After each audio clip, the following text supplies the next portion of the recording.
Hola a todos y a todas. Bueno, en esta oportunidad, en esta sección de orientación a familias, vamos a estar hablando de el juego en la infancia, que fue el tema por el cual votaron todos. Así que en principio vamos a contestar una de las preguntas en relación al tema, que es ¿cuál es la función del juego en la infancia, ¿no? El juego tiene tres características que me parece que de alguna manera describen la función que tiene, ¿no? En principio no tiene ninguna utilidad y ningún fin en sí mismo más que el fin de jugar, ¿no? Es decir, el niño cuando juega no es que está cumpliendo un objetivo en particular, sobre todo el niño en los primeros momentos del desarrollo, sino que el juego es el fin en sí mismo, ¿no? Los niños, ¿para qué juegan? Para jugar. Eh, por otro lado, el juego es absolutamente atemporal.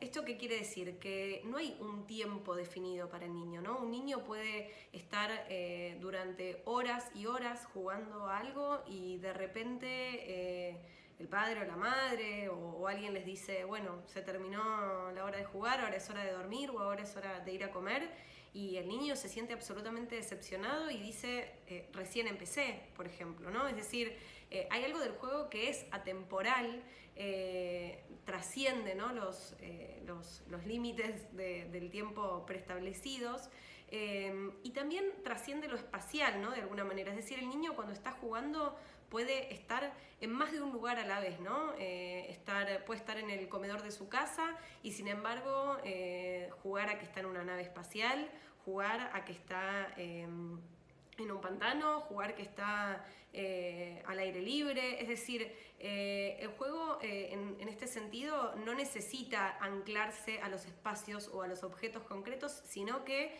perfectamente un niño cuando está jugando puede imaginar que está en otro lado, ¿no? Y de hecho esa gran virtud que tiene el juego es una de las que más valoran los niños, ¿no?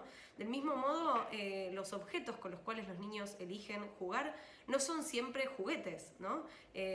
Uno está acostumbrado a ver que de repente un niño tiene un montón de juguetes y sin embargo elige jugar con una botella, ¿no? O con una piedra, ¿no? Y que la botella es un micrófono o la piedra es un diamante. Digamos, los objetos y las personas también toman formas de lo más variadas y funciones de lo más variadas en el juego para el niño, ¿no? Porque algo que tiene el juego para el niño y que lo vuelve una actividad esencial para su desarrollo es que le permite al niño simbolizar y decir determinadas cosas a través del juego que de otro modo no diría, ¿no? Por eso es una herramienta tan valiosa, porque en el desarrollo sirve para que el niño pueda simbolizar procesos que están aconteciendo en su aparato psíquico y en su cuerpo, ¿no? El niño a través del juego puede ir simbolizando estos procesos y para el análisis o para el tratamiento, ¿no? De los niños, el juego tiene esta función de ser el lenguaje privilegiado para el niño, ¿no? O sea, el niño cuando habla, cuando juega, está hablando, ¿no? Está diciendo algo. En ese juego está expresando algo de lo que piensa, algo de lo que siente o algo de lo que le está pasando. Por eso es un elemento tan privilegiado en el análisis con niños. Bueno, una de las preguntas que surge en relación al juego en los niños es mi hijo juega siempre a lo mismo, ¿no? Hay algo de la repetición que insiste en el juego y que a veces preocupa, ¿no? A padres, madres y también a educadores o a profesionales, ¿no? Siempre quiere jugar con lo mismo, le propongo otra cosa y no le interesa. Eh, Me parece que hay que poder entender, digamos, la función de la repetición del juego, ¿no? Y por supuesto esto se diferencia de lo que es el juego más automatizado que vamos a ver más adelante, ¿no? Pero sí hay algo que me interesa destacar de la repetición en el juego, que es que tiene una función, ¿no? Es casi la misma función que fácilmente identificamos en un niño cuando le contamos un cuento, ¿no? Cuando le contamos un cuento a un niño y al día siguiente se lo volvemos a contar y cambiamos alguna parte, ¿no? de la historia, si cambiamos, no sé, un animal por otro, o si cambiamos el el modo o el orden en el cual los sucesos acontecen o cómo empieza el cuento, probablemente el niño nos va a corregir, ¿no? Porque justamente hay algo de la repetición de a lo cual el niño busca y le interesa y necesita, ¿no? Ahora, ¿por qué es esto? Me parece interesante en el psicoanálisis, ¿no? Que hubo como dos concepciones bien diferentes del juego. No es que se contrapongan ni que una sea superadora respecto de la otra, pero sí me parece interesante como para pensar integralmente al juego, ¿no?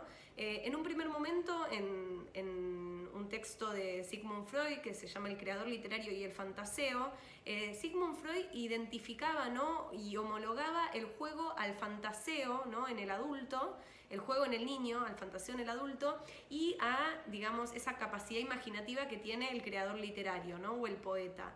Entonces, el juego tenía como una función, diría, hasta más romántica, ¿no? Como más de realización de deseos, de realización de sueños. Por ejemplo, Freud identificaba que muchas veces los niños juegan al doctor, ¿no? O juegan a que van a ser astronautas, o que juegan a que forman una familia. Es decir, hay algo de realización de deseo, realización de imágenes o de fantasías que se pone arriba de la mesa en el juego, ¿no? Esa es una función que tiene el juego, y en este sentido el juego también es simbolización.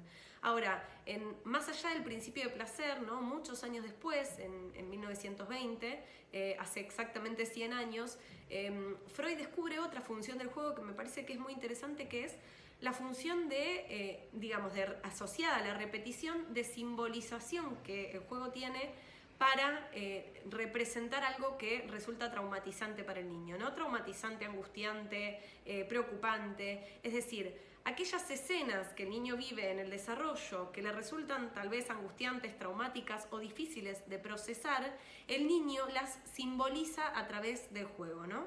Las expresa a través del juego. Por eso es tan importante para un niño la repetición en el juego. ¿Por qué? Porque solamente a través de la repetición es que se van imprimiendo, ¿no? En el aparato psíquico del niño esas experiencias que resultaron traumáticas, ¿no? El niño las va elaborando a través del juego.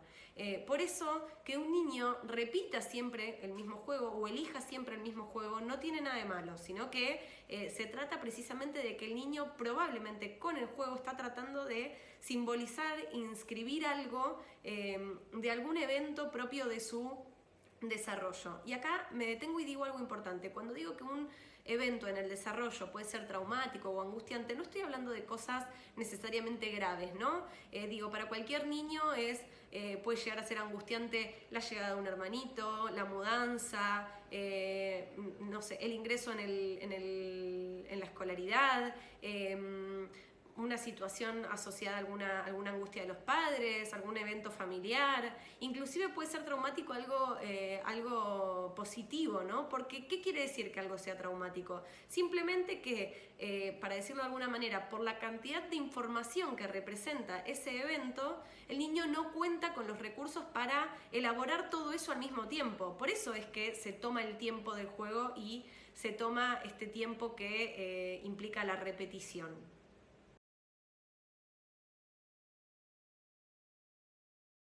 Bueno, otra consulta que aparece mucho es en relación a si hay juegos buenos y juegos malos, ¿no? Es decir, si conviene o no conviene que mi hijo o mi hija juegue mucho a esto, o si conviene que estimule más que juegue a esta otra cosa.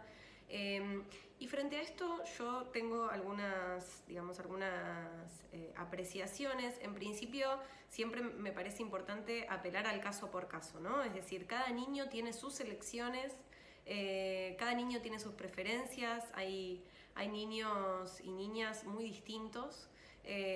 Algunos prefieren juegos más físicos, otros prefieren juegos más tranquilos. Cada niño elige una forma diferente de jugar. Algunos prefieren jugar más tiempo solos, a otros les gusta sí o sí jugar con pares o con adultos. Es decir, cada niño es distinto. Sí, como regla general, me parece importante decir que no hay juegos buenos o juegos malos, ¿no? En el sentido de que no hay algún juego en particular que le vaya a hacer mal al niño. Ahora, sí me parece que hay determinados juegos o determinadas formas de jugar que tal vez en exceso pueden ser un problema, ¿no? Y ahí es donde me interesa en particular hacer hincapié. Hay, digamos, toda una corriente de juegos y juguetes que estimulan, ¿no? Que permiten la estimulación sensorial, la estimulación motora, la estimulación cognitiva, ¿no? A través de la lectura o de tareas complejas. Y por supuesto todos estos juegos favorecen muchísimo al desarrollo cognitivo y psicológico de un niño, ¿no? Y en este sentido me parece que siempre es importante apuntar a tratar de que el niño pase determinado tiempo jugando a cosas que lo estimulen, ¿no? Ahora bien, una cosa es el elemento y otra cosa es después la experiencia, ¿no? Sobre la cual el niño verdaderamente se va a desarrollar y sobre la cual el niño verdaderamente va a aprender, digamos, ¿no? Y en este sentido me parece que hay algo que es indispensable, que es la presencia y el acompañamiento del adulto, ¿no? Y cuando digo esto no digo que padres, madres, familias, educadores tengan que estar todo el tiempo jugando con el niño, pero sí hay algo de la experiencia lúdica, ¿no? Que el niño construye en el momento en el que está jugando, para lo cual probablemente en algún momento del juego requiera o pida algún feedback del adulto, ¿no? Es decir, algún comentario, o le quiera contar al adulto a lo que está jugando, o quiera hacerlo parte de su juego. Me parece que lo más importante del juego no es exactamente aquello a lo cual el niño juega, sino que ese juego le deje al niño una experiencia, ¿no? Algo de lo que tenga ganas de hablar, algo que quiera contar. Y eso es lo que verdaderamente marca la diferencia respecto de esa experiencia donde el niño no está jugando, ¿no? Donde el niño simplemente está reproduciendo algo de manera automatizada o donde digamos, simplemente está pasando el tiempo, ¿no? El juego, de alguna manera, genera como una vuelta de tuerca, ¿no? Para el niño. El niño de repente le cae una ficha, ¿no? Descubre algo en el juego y eso es lo que el niño quiere contar.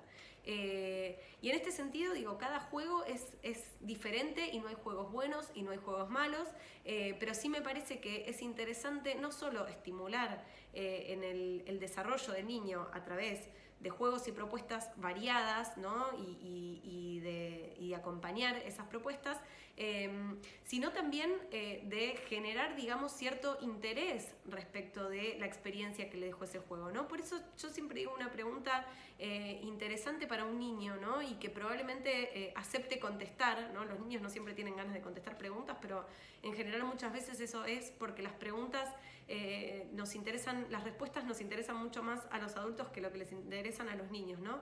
Una buena pregunta para un niño al final de un día es ¿a qué jugaste hoy? ¿No? Porque verdaderamente el niño va a tener ganas de hablar de eso, ¿no? Y va a querer contar la experiencia que vivió en ese juego. Ahora, sí hay juegos que están, digamos, catalogados como malos, que son los juegos de lucha o los juegos con elementos que pueden ser dañinos, armas, cuchillos, espadas, o los juegos de computadora o los juegos virtuales, ¿no? Los juegos que ocurren en las pantallas. Y respecto de esto, digamos, yo tengo dos cuestiones que me parece importante señalar. Una es en relación a las pantallas y a la experiencia que se vive frente a la pantalla. La verdad es que la pantalla no es mala. Que los niños se expongan a las pantallas no es malo. Lo que es malo es que se expongan a las pantallas todo el día o que la experiencia que transitan, digamos, frente a las pantallas no les deje nada, ¿no? O sea, que sea una experiencia vacía y sin acompañamiento, ¿no? La pantalla no puede sustituir de ninguna manera la función del adulto. Y en este sentido sí me parece que es importante que las pantallas no pretendan ser el sustituto de la presencia del adulto. Ahora, que el niño esté expuesto frente a las pantallas un rato por día, ¿no? No me parece un problema. La cuestión es qué es lo que el niño hace frente a la pantalla, ¿no? ¿Cuál es la experiencia que vive? Y en relación a los juegos físicos o a los juegos que incluyen armas o espadas, la verdad es que lo que me parece es que lo que se pretende evitar cuando no se deja a un niño jugar con estos elementos es cierta expresión de violencia, que por un lado creo que está bien, digamos, me parece que está bien que tal vez se limite el uso de esos elementos en los juegos. De hecho, hablo desde lo personal, yo no dejo que mis hijos jueguen con armas de juguete. No obstante lo cual, eso no anula, y esto es lo que me parece importante, eso no anula esa pulsión agresiva que hay en el niño, ¿no? No es que porque mi hijo no juega con armas o no juega con cuchillos, no va a tener impulsos de agresividad o impulsos de violencia, ¿no? Porque eso es algo que es propio de la infancia y que en todo caso es la educación lo que va a permitir que ciertos impulsos se vayan acotando, ¿no? La enseñanza, el aprendizaje, el acompañamiento, pero los niños naturalmente tienen en su formación de base, digamos, la agresividad y ciertos impulsos de agresión y de violencia hacia el otro, y de lo que se trata es de poder ir encauzando eso y de poder ir generando en el niño la creación de la dimensión del otro, ¿no? Creo que eso es lo que el verdadero desafío, y me parece que si eso está de alguna manera cubierto o consciente, digo, si tenemos esa idea respecto del niño, que es un ser dulce, amoroso y a la vez agresivo y violento, ¿no? Y que tiene, digamos, todas estas pulsiones, probablemente lo que importe no sea tanto a qué juega, sino cuál es la experiencia que el niño verdaderamente valora en el juego.